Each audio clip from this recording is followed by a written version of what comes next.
Hello and welcome to this week's episode of Lincoln to Local. I'm Krista Carroll, and today we will be covering a brief overview of the education package and a look into the rest of the timeline of the 2023 legislative session.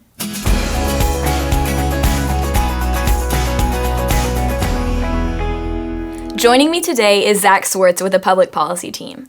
So Zach, the legislature and the governor recently came to an agreement about the education package in Oklahoma. Can you touch on what the package contains and how that is beneficial for rural Oklahoma and rural schools? Yeah, it was a huge week for education. Additional $625 million went back to education, and some of those things was a teacher pay raise, about $286 million for teachers' pay raise from $3,000 to $6,000 based on longevity.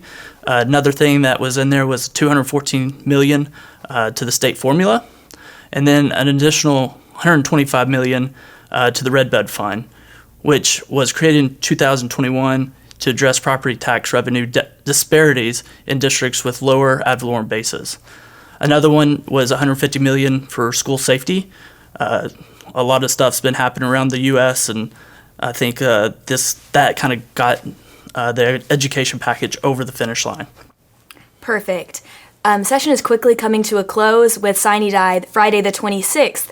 So can you kind of talk about what the rest of the session timeline looks like for bills that are still out there and haven't been heard? Yes. So they're trying to work through. They're actually working today to get the remaining bills to the governor.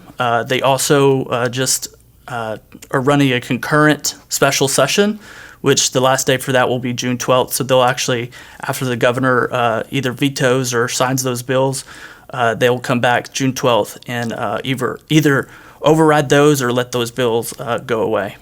One bill that we've heard a lot about this legislative session is House Bill 2053, which pertains to water rights permits, which is an important asset and part of farmers and ranchers and our rural members. Can you touch on House Bill 2053, kind of why it was created and where it currently sits in the legislative process?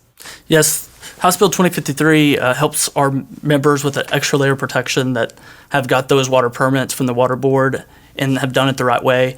Environmental activists have started doing lawsuits, and it's kind of stopped production of some of our members.